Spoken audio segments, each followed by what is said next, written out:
এবং সেই সন্ত্রাসবাদের প্রত্যক্ষ মদদ একজন ভিসি দিচ্ছেন, যিনি আসলে বিশ্ববিদ্যালয় তারা যখন কোনো কারণ ছাড়া হল বন্ধ করে রেখেছে শিক্ষার্থীরা। প্রিয় সাংবাদিক ভাইয়েরা, আপনাদের সবাইকে অসংখ্য ধন্যবাদ।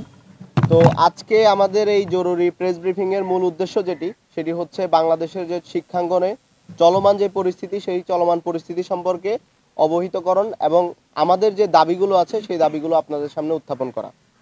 তো প্রথমে আমরা আসলে কুয়েটের বিষয়টাতে আমরা খুবই উদ্বিগ্ন, যে আমরা দেখতে পাচ্ছি এখানে যিনি বর্তমানে ভিসি আছেন তিনি বিএনপি পন্থী এবং তিনি এর আগে ছাত্র দলের সভাপতি ছিলেন।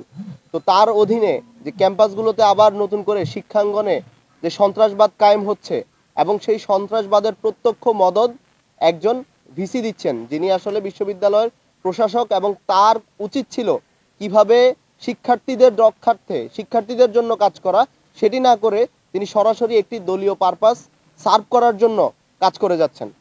আমরা দেখেছি যখন কুয়েটে হামলা হচ্ছিল তখন ভিসি কোনো ধরনের পদক্ষেপ নেননি এবং তিনি শিক্ষার্থীদের উপর হামলা হতে দিয়েছেন। প্রায় দীর্ঘ 4-5 ঘন্টা হামলা হয়েছে, এর মধ্যে তিনি কোনো ধরনের হস্তক্ষেপ করেননি। এর মধ্যে তিনি পুরোপুরি কার এজেন্ডা বাস্তবায়ন করার চেষ্টা করছেন, কাজ চালিয়ে যাচ্ছেন, সেটি আমাদের কাছে অনেক বেশি পরিষ্কার হয়ে গেছে।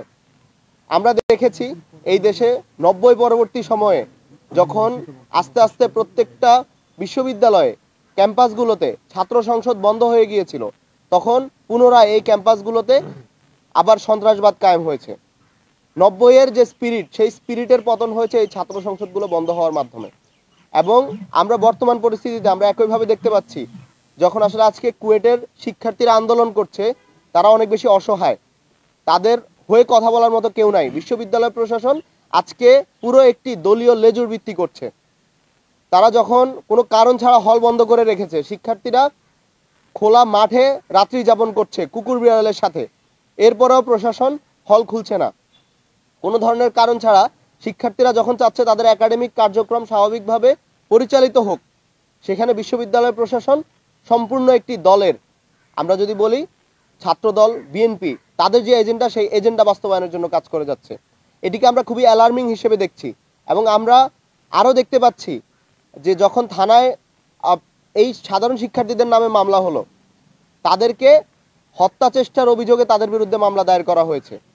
আমরা বিগত যে ফ্যাসিবাদী সময়, সেই সময় আমরা দেখতাম যে সাধারণ শিক্ষার্থীদের উপর পুলিশ, ছাত্রলীগ হামলা করত, এরপরে শিক্ষার্থীদেরকে হামলাকারী বলে তাদের নামে মামলা দেওয়া হতো। এবং ঠিক একই ঘটনার পুনরাবৃত্তি আজকে 5ই আগস্ট পরবর্তী বাংলাদেশে আমরা দেখতে পাচ্ছি। এত ছাত্র জনতার রক্তের বিনিময়ে আমরা একটা বাংলাদেশ পেলাম, যেই শিক্ষার্থীদের রক্তের বিনিময়ে আজকে আমরা একটা শিক্ষাঙ্গন পেলাম, মুক্ত শিক্ষাঙ্গন। সেই শিক্ষাঙ্গনে আবার নতুন করে সন্ত্রাসবাদ কায়েমের চেষ্টা করা হচ্ছে, নতুন করে ফ্যাসিবাদের প্রতিধ্বনি আমরা শুনতে পাচ্ছি। আমরা দেখতে পাচ্ছি যেই শিক্ষার্থীদেরকে আহত করা হয়েছে, যাদের উপর হামলা করা হয়েছে, তাদেরকে আজকে হামলাকারী বলে হত্যা চেষ্টার অভিযোগে তাদের বিরুদ্ধে আজকে মামলা দায়ের করা হচ্ছে। এবং পুরো ঘটনায় বিশ্ববিদ্যালয় প্রশাসন থেকে শুরু করে স্থানীয় প্রশাসন সবাই নিশ্চুপ, কেউ কোনো কথা বলছে না। কুয়েটের এই শিক্ষার্থীদের পাশে দাঁড়ানোর মতো কোনো রাজনৈতিক বক্তব্য আমরা এখনো দেখতে পারিনি। বাংলাদেশের অধিকাংশ যে ছাত্র রাজনৈতিক সংগঠনগুলো আছে, তারা এই ব্যাপারে এখনো নির্বিকার, নিশ্চুপ, তারা কেউ এখানে কথা বলছে না। শিক্ষার্থীদের পক্ষে কথা বলার মতো এত আত্মত্যাগের পরে যে আমরা আজকে নতুন বাংলাদেশ পেয়েছি, এই আন্দোলনের শুরুটা কিন্তু শিক্ষার্থীদের হাত ধরে। কিন্তু আজকে সেই শিক্ষার্থীদের পক্ষে, শিক্ষার্থীদের জন্য কথা বলার মতো মানুষ আমরা খুঁজে পাচ্ছি না। ছাত্র সংগঠন আমরা এখানে খুঁজছি।